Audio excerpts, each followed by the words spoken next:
on? Yeah, I'm here. I've not got my video on. Right. Okay. Thanks. Can we just introduce ourselves? As you heard, I'm Laura, and I'm the Community Engagement Lead for the A Support Hub.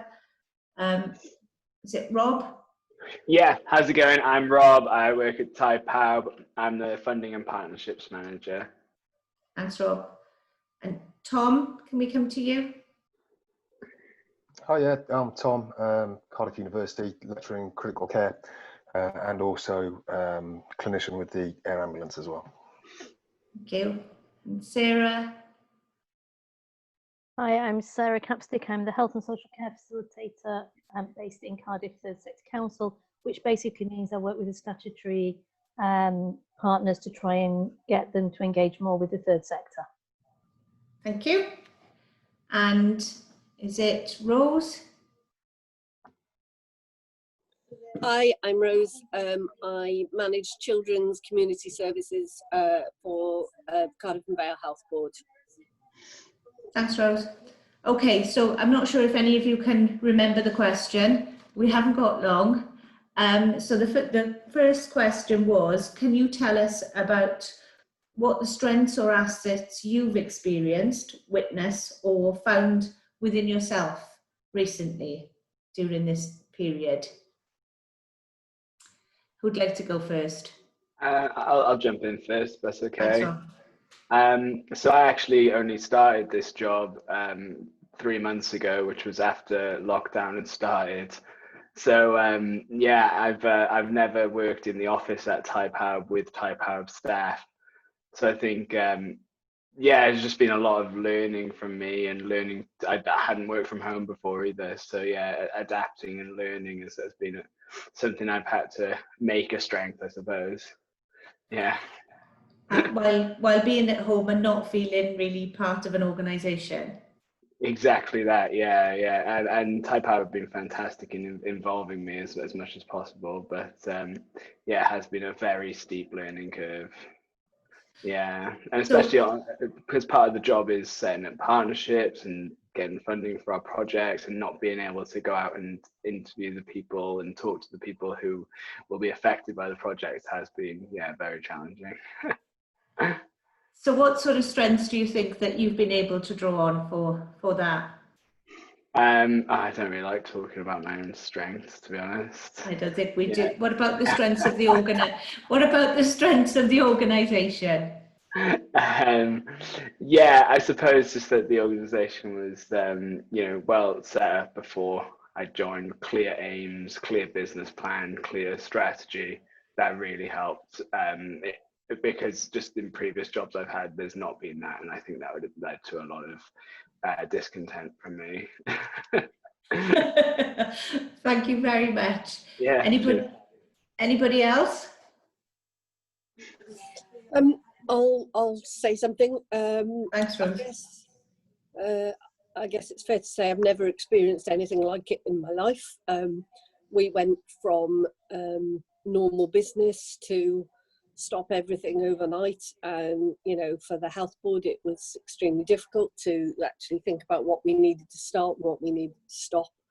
I think lots of people have been prepared to look at different ways of managing things, so we certainly wouldn't have done anything through a video before, all of those kinds of things. So there's been quite a lot of innovation, people willing to look at things differently.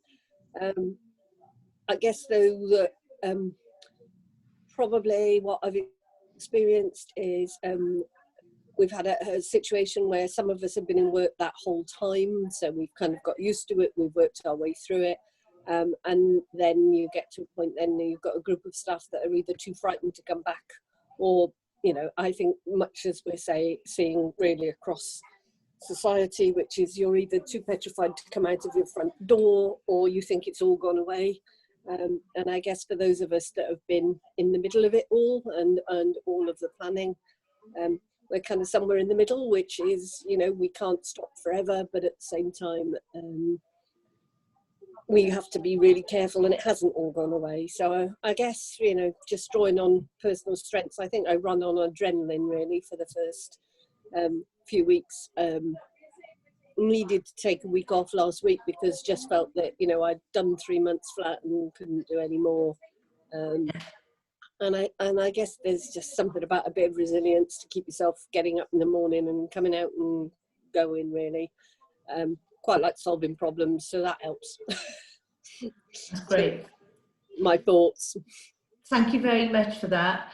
And so, I mean, it's good that you did say about your own strengths. I know we don't normally like doing that, but that adrenaline just kicks in, doesn't it? Keeps you going. Thanks very much. Sarah? Yeah, I think, I mean, I work quite closely with Rose anyway. But I think definitely adrenaline kept us all going for a long period of time. I think like Rose took a week off, I'm taking odd days, although I can never take a full day because something urgent drops in. That means I can't take full days off. So because we're a very small team, so that gives it a bit of an extra challenge. But I think for a period we were all running on adrenaline, and from where I'm sat, I can see that there's two groups of people: those that have kept working, who are now looking and are shattered, and those that were furloughed or whatever, and therefore haven't been, and they're all really frustrated because they just want to get out. Yeah. And I think, I don't think there's very much in between at the moment. And I think for me, sort of the strengths is actually because I already had a lot of the relationships with partners from the partner organisations, being able to keep those contacts even though I'm working from home. Yeah. And because I haven't seen anybody face to face, whereas normally I'm annoying them in different places. But I think the other thing is emails have just gone absolutely insane. Yeah. And that's quite depressing when you look at your emails and you're heading towards 2,000 and you just can't get to them. Okay. And can we just go to Tom quickly? Yeah, sure. So there's lots of things happening in my world. I've got a clinical one, which is kind of responding at a clinical level, which means that we've seen definitely an increase in terms of mental health with suicides. We've seen some differences in ages as well, which has been atypical. And I think that then takes you to the quantitative side of what we want to do in terms of research is key at the moment. And the guys in Sale who are processing so much of the COVID-19 research for both domestically, but also I think it's about 2/3 of all UK research is going through Sale. That if we thought we were kind of busy to begin with, when research comes into it, the ramping up now is phenomenal. It is a day in, day out thing of trying to juggle things around.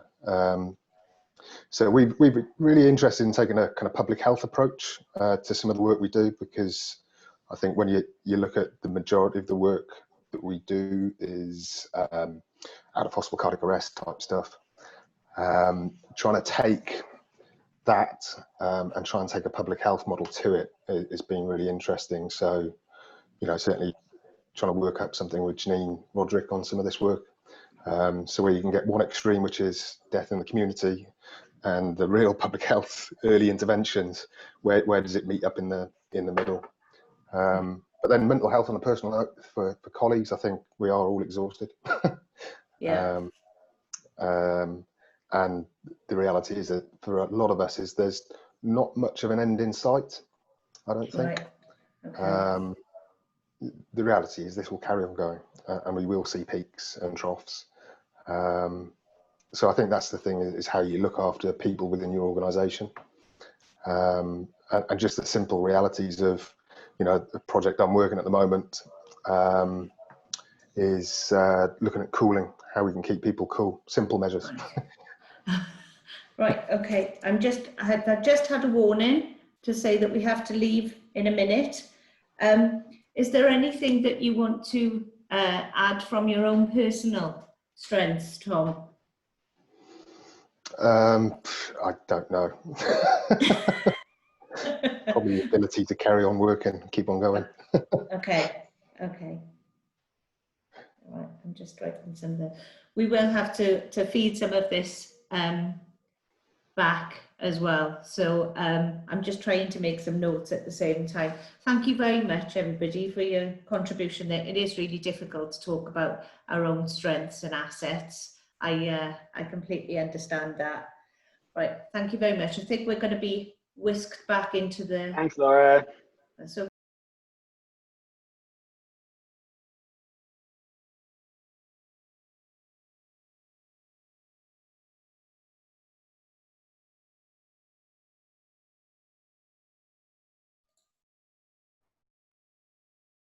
I think we're back in again. Yeah, is everybody there? Hello. Hi, yeah. Okay. Hi. So, hi. So are there any initial thoughts on the presentation? The question that I've been asked to ask you is what impact COVID-19 has had on you and how you live and how you work. But before we go into that, are there any initial thoughts on the presentation, really? No? I'll do a few. It's interesting. I kind of recognise a lot there from, like I said, kind of Chris Bolton, National Audit Office, when you're looking at how organisations are kind of pathological degenerative. And we use a lot of that in work in terms of it's okay to fail, it's safe to fail, because any of the clinical things that we do are fairly kind of advanced and have a lot of guidelines to them. How you then apply that into kind of mental health at the moment, there's a few things that I've seen already just from locally down. I live close to Ogmore by Sea, so we had a few bits of disturbances the other night, and the reaction so far has been actually we want to close all the car parks, and then there's the ability then to kind of go, right, okay, what does that do and how does that affect others? Because a lot of the people who came down that night were from fairly disadvantaged areas after discussing with one of the police inspectors. Mm-hmm. And yet it is a natural resource, it's free. And it does have a lot to do with well-being and being able to get people to come out to an environment which may be better than being in somewhere where you have no garden, etc. It's what you would use for social prescribing if you were a GP, for mm-hmm. example, and then therefore it's about equity of access. The problem is that actually the organisations who, if you're looking at in the Future Generations Wellbeing Act, is that the police would say it's the local authority who have to police it because it's not a policing issue. The local authorities say that they're not being funded to police it. So they're then working with third sector, but it still remains shut, and it will remain shut when effectively you've got no nighttime economy for youngsters at the moment. Mm-hmm. You've got no sports clubs or anything like that. You've not got art. You can't go out to a kind of venue for that. There's no leisure centres. There's no gyms. So you kind of look at that in a problem and kind of go, right. Where are they going to go? How do you fix that one? Yeah. So I think, that's just one example. But I think they're interesting things when you reflect on it in terms of you go along to the bigger picture. How do you put that in when you're working? Because I think the majority is that we have worked across silos. Interagency working has been phenomenal. It really has. But every now and then you find certain sticking points. Yeah, absolutely. Anybody else want to come in on that? I'd just add really to what's already been said. We have taken away for all of those young people. I've just really been thinking about them, and it's like, their A-levels and their A-level results have gone. Their ability to meet with their friends after their A-levels have gone. You can't go out and have a drink. You can't go on holiday. I think when I was 19 and I thought I was invincible, I might well have been thinking, what, it won't hurt to go down the beach with a few cans. Now, all right, all the littering and all of those things, it was extreme, and I know that it was extreme. But you can't help but sort of think, well, exactly really what Tom has said. If you shut everything else down for people, it almost feels like there's lots of good come out of this, and there has lots of cross-working and all the rest of it, but it does rather feel like a ready to boil over saucepan at the minute.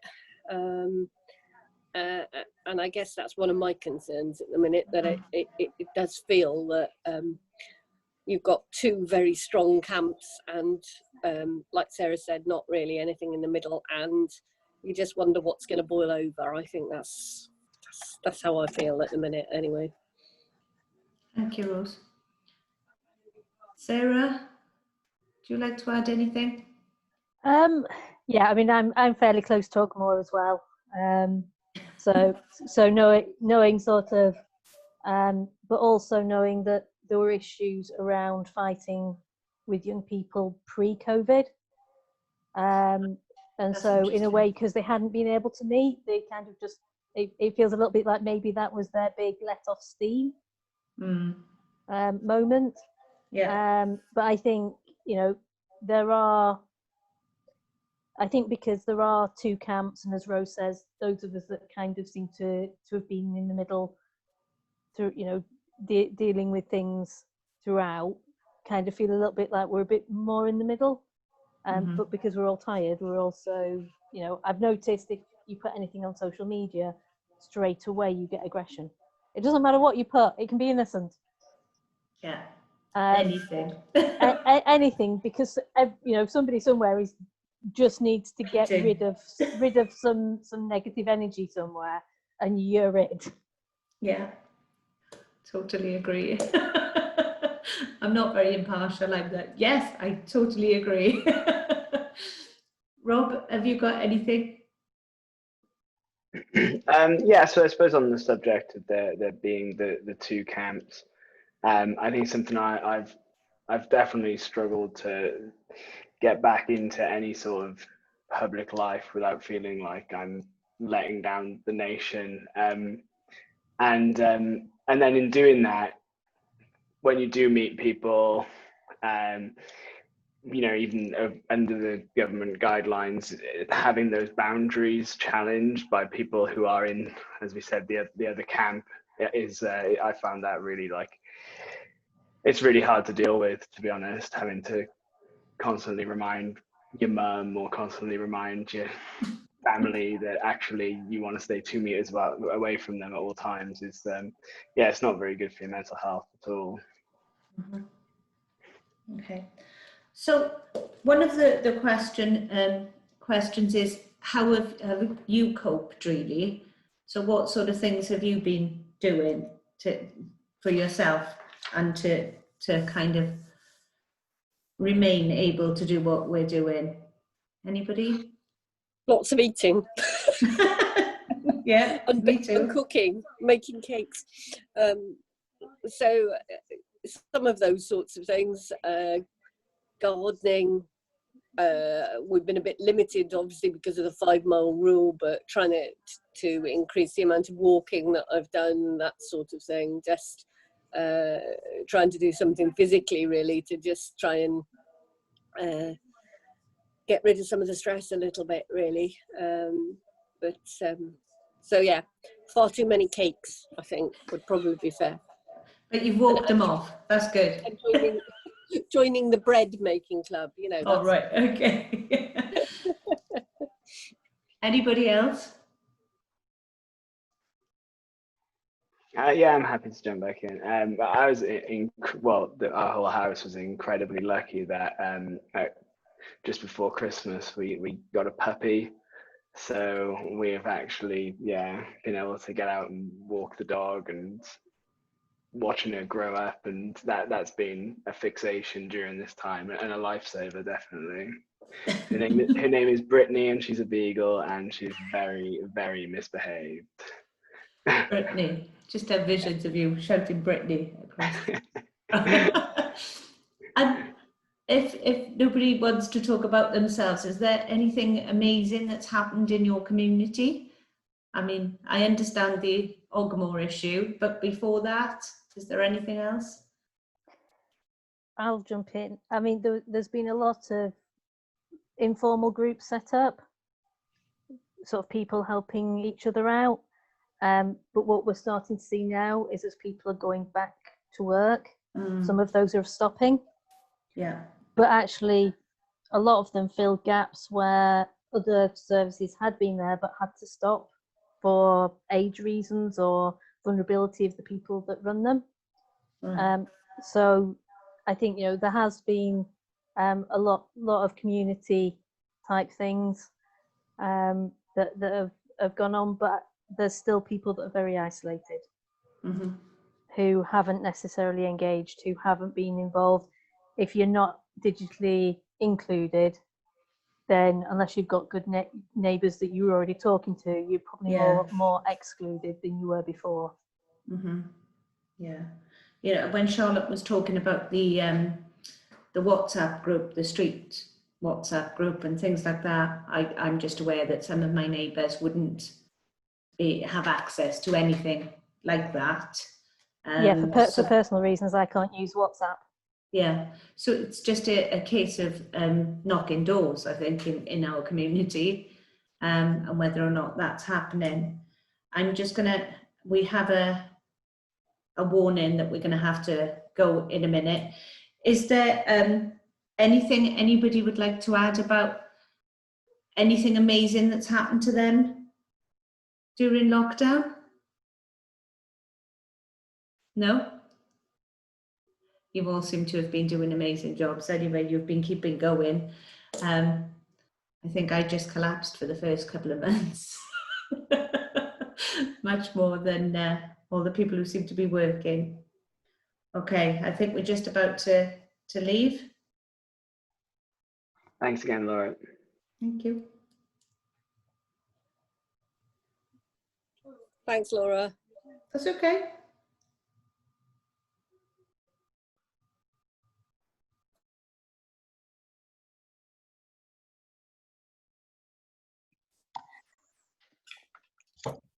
Hello everybody, so welcome back to, we just one more round now, so just back in our rooms for like 6 minutes, so really quick, because really I just want you to think now, and I'm sure your conversation has got me because I know ours has.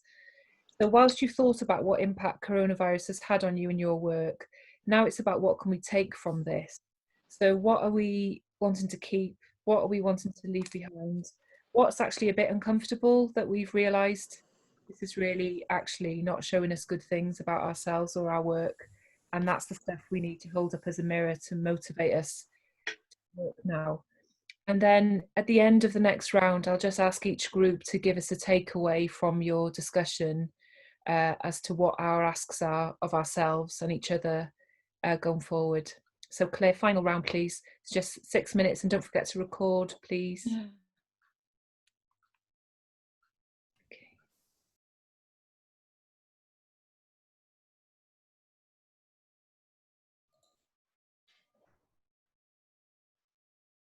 Here we are again. Okay, so we haven't got very long at all now. So if I could ask some of the questions about where we go in the future. So what can we take from our lessons that we've learned during this period? What kind of things do we want to keep? What do we want to get rid of? And what needs to happen to enable us to do that? Yeah, I'm happy to start. I think on a personal level, before lockdown, as I was in a different job, I didn't really have much skills in the way of speaking in meetings and speaking generally to strangers and stuff. So it's been great to develop that. That's something I definitely continue to try and develop.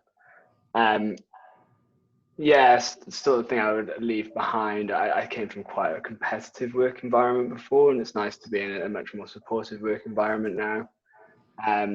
And in terms of sort of what should be carried forward altogether, I think this whole meeting online and not driving for 2 hours to go to a meeting all the time is definitely something that's a huge social change, and hopefully it's something we'll keep up. Okay, great. Thank you very much. Anybody else? I just echo that. I don't think we'll ever go back to the driving across for huge meetings. So, you know, sometimes you might want to do face to face, but for the majority of things, this technology has changed that.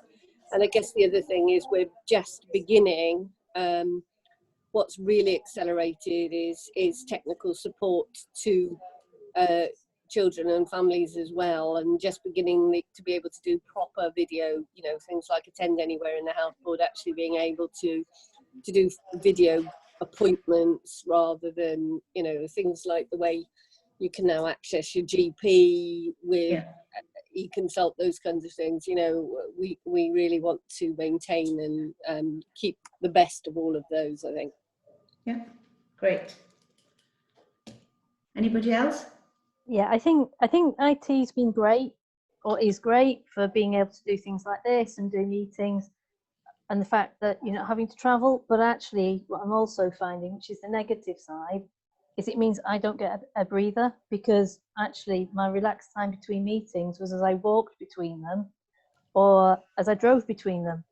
And I'm not having, I don't have that headspace at all. So yesterday, you know, I facilitated a workshop, then I attended a meeting, then I facilitated another workshop, then I went straight into a conversation with our finance officer, then my volunteer manager spoke to me, and then my line manager spoke to me, and I went on lunch at 20 to 3. And through that period, I actually couldn't get away from my desk. And I think that for me is the bit that where it's not quite right yet. That we need to be putting in those natural breaks, which you would have if you normally attend a meeting. Just walking out of one room and into another room gives you 30 seconds breather. Whereas because you can hang up and the next one's already waiting, it's just continuous, or can be. Thankfully, not every day's like that. Yeah, but there doesn't seem to be any escape. Yeah, I mean, I'm very good at saying this is the end of the day. My work phone, I lock it in my filing cabinet, so I have no way of knowing what it's doing, and things. So I make sure that I've put in those boundaries. But actually, my working hours are probably more solid and full. And without a little bit of a mental gap, which you normally have, or I would normally have with my meetings. Yeah. And Tom?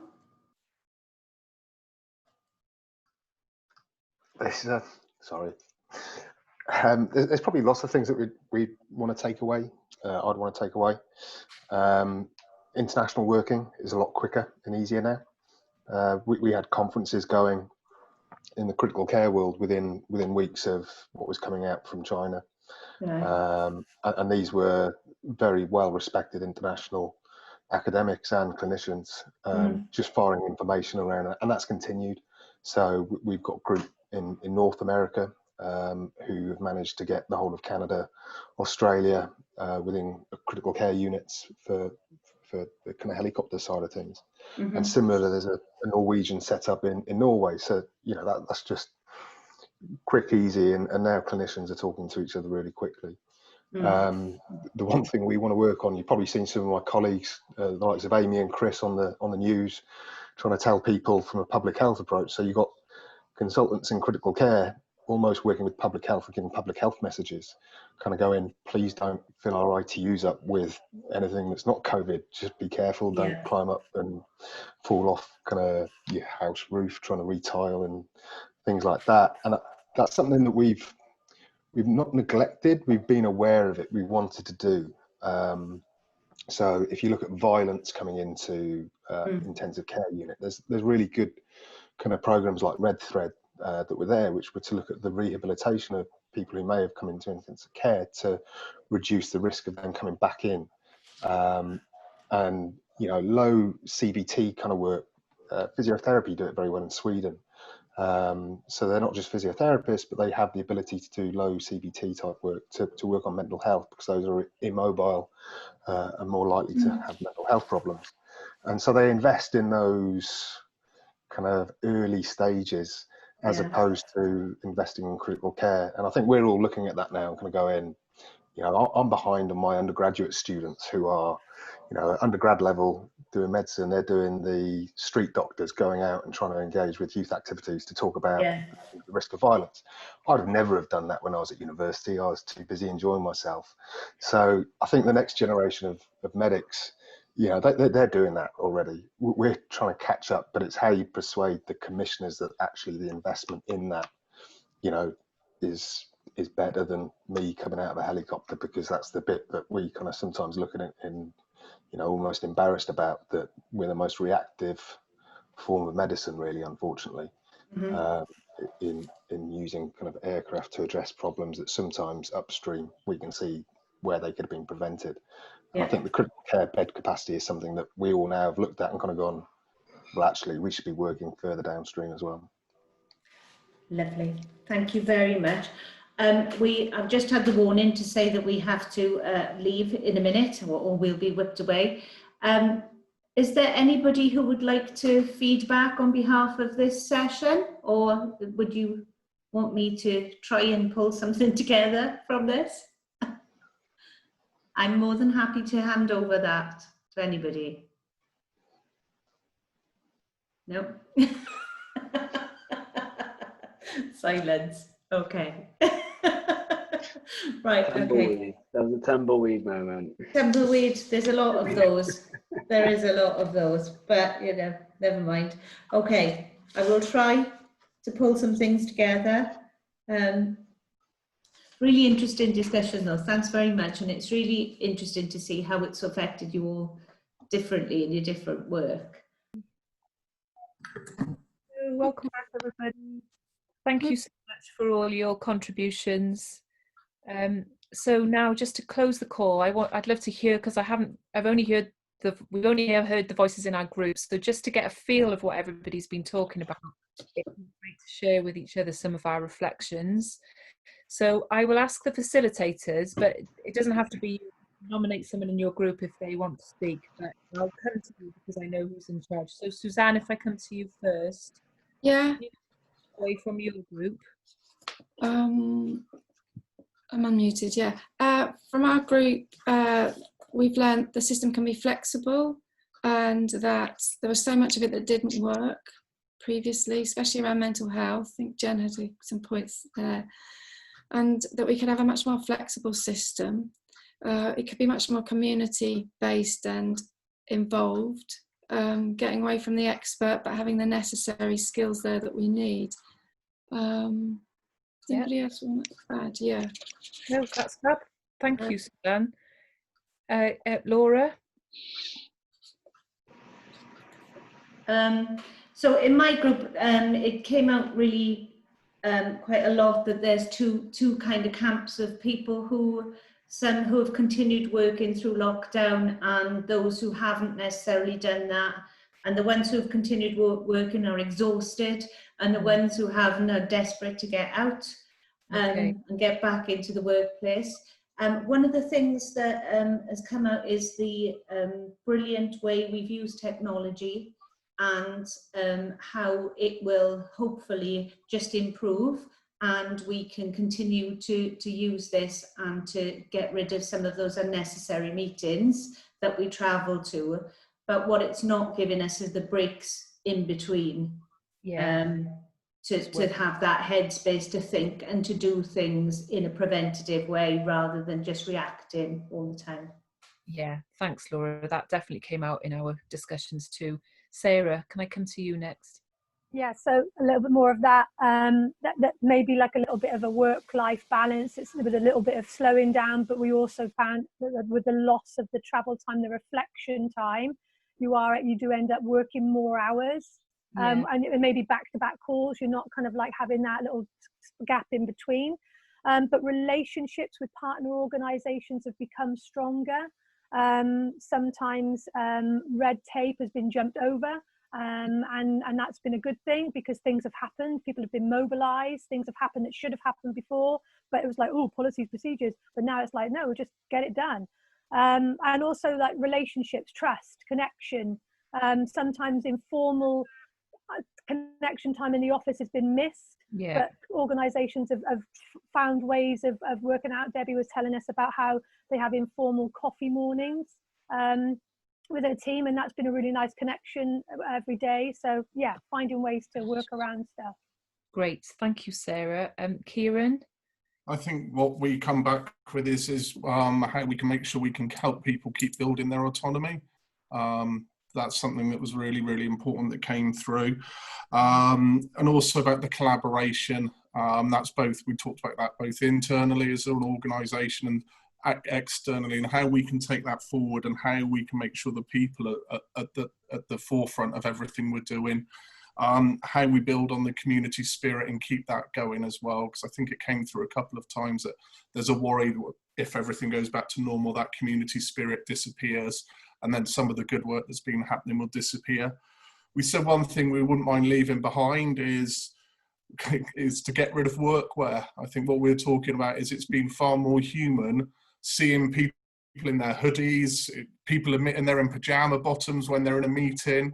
And I think some of that has been more real, and it makes people feel more on a level, less like you're speaking to your manager or your director or you're the person you're line managing, and just getting some of that, and how some of that, when we do go back into the workplace, can be kept there. So it feels less formal, and we haven't got people power dressing and things like that. So that was one thing we'd like to try and sort of, yeah, see if we can do that moving forward as well, to make the workplace more relaxed and feel less boundaried. Yeah, lush. Thanks, Kieran. And finally, Tracy. I was only in the first group, and then they moved off into other groups. But I think what came from that quick discussion was the red tape. I think a few of you mentioned it, not having to wait for permissions, being more solution focused. So that's something that I think we should keep and definitely work towards more. Fab, thank you. We also wanted to hang on, create a movement from this as well, like so that we don't lose that momentum. That came up in our group. Yeah, lovely, thank you. That's just because in my group we talked about the flexibility. We talk about trust a lot, and how actually trust has been raised in some areas, but actually there have been some areas where trust hasn't been there. And we sort of thought about in areas where fear and anxiety is still very high. So we were particularly talking about care homes and people with learning disabilities. And so fear and anxiety is very high about allowing things to be a bit more flexible and creative in those arenas, and how actually it's felt like that lack of trust has ramped up, not been come down.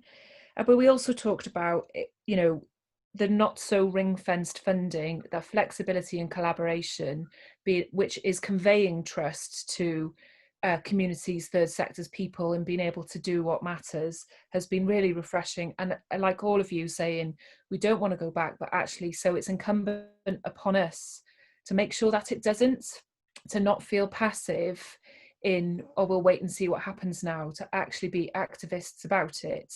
And for that to be our movement from this call. You know, we're clearly not there yet. We really spoke in our group about, we know we haven't seen the full impact yet of what's happened to us and the people in communities, and that's yet to come. And so as we go forward and more mental health challenges become apparent, we really need to use our collective action to maintain the change. So if you haven't signed up I think you all have by doing this. So we've got you as part of a group that we'll come back to again and again and again, and use this as part of our collective action for change. So again, thank you all so much. This will all get written up and it can be shared with all of you. If any of you want anything from this, we're happy to share. This isn't our knowledge, it's all of ours. And it's just the beginning. So thank you so much. Can I ask the facilitators to stay on once everybody else has gone, so we can have a quick gin and tonic? So thank you so much. Happy Friday, everybody. Bye, everyone. Bye. Thanks, bye. Bye, everyone. Thanks so much. Really good. Come in. Thank you. Cheers. Nice meeting you. Thank you, Charlotte, and everybody. Oh, thanks, Jen. Thanks, brilliant. Really brilliant. Yeah, thank you. Hi, Laura. Hi. Hi, All right. Bye. Bye. Is it just us? Are we safe? No. No. Rosie. There. Safe. Safe. Oh my Well, that was hysterical. I pressed record at the beginning, but it just was recording the whole Yes. time.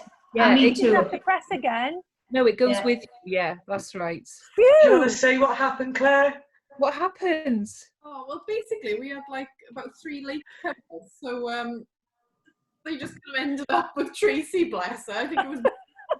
Well, you all went into your breakout rooms. Me and Claire talked, and I said, "Oh, I'll get on. I'll start opening my new phone." I'm opening my phone. I looked over to the computer, and there's just this bloke sat there like that. And I thought, I didn't know what to do for a minute. And I thought, oh, I've got to speak to him. I said, "Oh, hello." And then Jen joined us, so I said, look, we'll just get on with this first conversation. You may not see me again because you probably end up in another breakout room, but it was hysterical, I got to be honest. So from that, I'm wondering, when you do it again, whether you do leave somebody sat with no one in a breakout room in case they need to pop in, but it was so funny. Some random bloke is there like, hi! I sort of came up, I goes, hello. Claire, because what happens? I laughed my head off. What happens with the breakout rooms at the start? Obviously, because we didn't have the numbers that we thought we would. Yeah. It was very difficult for me to assign people as I planned, obviously. So I think in the future sessions, are we okay to just do random? Because obviously it's so much quicker for me to just tick boxes rather than search through lists for, you know. Yeah. Does that feel all right to you, Sarah? Because if you know, I don't mind. Because if it's random, you will have the same people 3 times. Yeah. So Yeah, that's fine. I was just like, just make it, for me, it was just, I'm a talker, you know that, Charlotte? And I was just like, I just wanted to make sure if I knew who was going to come into the room, and then I would make sure, because sometimes, you know, on our screens, it'll say who we are, but on some it says, like on Claire's, it's got platform Zoom. It could be like someone ever, and you know, rather than having to ask them, it kind of is a little more informal, like, so hi, Natalie, what do you want to say, like that, you know? But now I've done it once, it's fine now. Same as you can set it though, can't you, to show participants' name? Well, actually, I was going to raise that because I've written a few like things down that have been, you know, things to learn. Learning points. If you could ask in your groups for everyone to display their full names, because there is an option. If you right-click on your name on the more, you can put your name in. Because there was one lady who had, it was in Suzanne's group. She was called AN1228. So I don't actually know who she was. Yeah. Name Suzanne, do you remember? Suzanne, you're on mute. Yeah, you're on mute. Suzanne, you're on mute. There we go. Almost like the phone. Andrea. Gray. Andrea Gray, yeah. She's mental health in public health Wales, isn't she? Lovely. And I got your 2 people afterwards, Tracy, and they weren't traumatised. They were great, actually. They were really chatty and keen to get involved, so that was good. Thank you. Look what I am now, Kieran. Look what I am now. Does it change on the thing? I've changed my name. Oh, yeah. Cornish legend. I'll be Cornish legend too then. But how were the questions is what I want to know. Like, I had to work quite hard. I did too. Yeah. Well, I did like a double whammy, like, oh my God, I don't know what I'm talking about. I'll start again and see if anybody notices. They did, and they asked me what I meant. So Well, I think that's all right. I had a couple of people from Coastal who are already quite used to like restorative questioning and stuff like that. So it flew straight into it from that, which helped. And I think I'm guessing they understand a bit more this style of questioning, if that makes sense, thinking about assets and those types of things. Yeah. Is there a different way of saying it though? Because I think for us, the conversation seemed to be about how it affected them personally in their personal life and how it was or wasn't suiting them. Then they applied it to work and how it was and wasn't suiting them. And then we went on to evidence, like examples. And rather than assets and that, because it's quite and you know, doing a SWOT analysis. I suppose we're doing it conversationally, but when you say that, it kind of limits the conversation. I don't know if everyone else found that. I think the strengths one was all right, was because they did, you know, they just were talking about, like we all do, of what's great about it, but also what's naturally what's challenging came out. Yeah. The bit that I found more difficult then was when we got into the presentation, people are reading it in different levels, aren't they? Yeah. So some, like one in my group could really engage with it on a kind of, that's why he went straight to, well, trust doesn't work.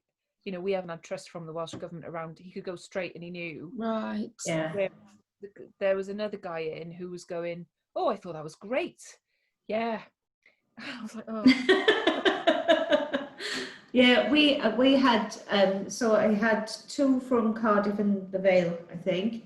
And then I had somebody who was a clinical lead in mental health, and they were seeing it very differently. And one was happy to talk about how some of the things that she's enjoyed is cooking and walking.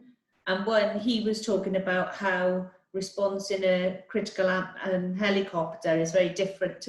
So it was just on different levels. I found it quite difficult to try to bring it down to one thing. So it's just how they interpret it.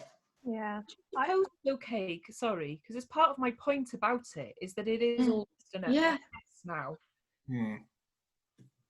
But some people weren't getting it. Like that point I was trying to make about mutual aid, what I wanted to say was, but I was scared because I wasn't sure who was on the call, was, you know, mental health services don't do a community response very well. Yeah. I didn't want to slag off people on the call in case there was, like Jen, I know is doing amazing community. Yeah, but she was saying that was a problem.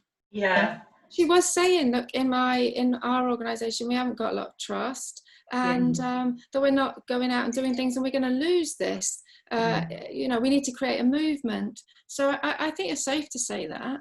Yeah, and Tom, is it? I can't remember what his surname was. Tom Archer,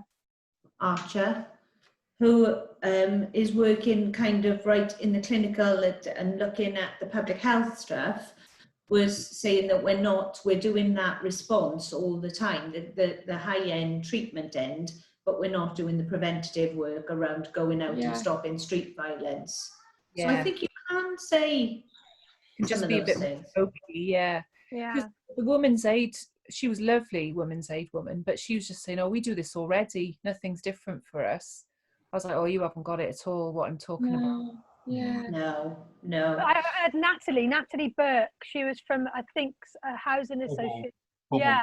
I work closely with Natalie. So yeah, she was just great, talking about how, you know, that they realised there were houses that were empty, and then making sure people experiencing homelessness could go in there, and that's going to continue through. So those real strengthened relationships. Yeah. And then the other people, one was a young person that had started up Project Hope in the middle of all this. And so it really sort of became apparent, the whole kind of can-do attitude of young people. Yeah, of course. Yeah. And then, you know, the other 2 projects, Action for Children, Young Carers, just really being, you know, just given, actually putting themselves behind anything. So they're really putting their clients at the centre of whatever they're trying to achieve. Really evident. Okay. So actually, I need to just change the presentation to be a bit more controversial, I think, and just say what I think. Yeah. Yeah, because that people are here because they want to be the change. Yeah. I think they're expecting that, Charlotte. That's what everyone. I think that's what it is. Okay. We're all saying, Charlotte, are we? We're all like, you know, we're all working in a different way. And there are lots of positive, I mean, in all of this shite that's going on, there's so much positive stuff. Like, you know, our project is completely mobilized, and I'm not worried about starting a new project during this time, because I know we can do it. Yeah. And so, you know, it is, I'm looking at the work plan, and I'm like looking at the work plan like, yeah, okay, we can do this. It's not a problem. So I think we need to keep that energy and that chutzpah with us. And so somehow, like, we need to be asking difficult questions, and we need to be then challenging leaders to say, you need to keep this shit, so go away. And that's right, because I felt like I had to say that at the end, because certainly 2 people in my group were thinking, yeah, go on then, we'll sign the petition that you send to the, you know, there wasn't, there wasn't this like what I wanted is what you're saying, Sarah. It's like it's Yeah. on all of us now to Yeah. challenge back. Yeah. But it wasn't a disaster, was it? It was good. No, No, not at all. No. Yeah. And I'm really glad Sarah said about the recording thing, because all the way through I was thinking, shit, it's not recording, it's not recording. No, I'm just worried. That's what I went in when we finish. I'm just worried I've got nothing. Yeah. I'm not recording this bit, by the way, so you're fine. You are. No, I'm not. You are. Yeah, you are. I paused You mine. recording it. No, I've stopped mine. Oh, there Maybe you go. you stopped yours, Claire. Me.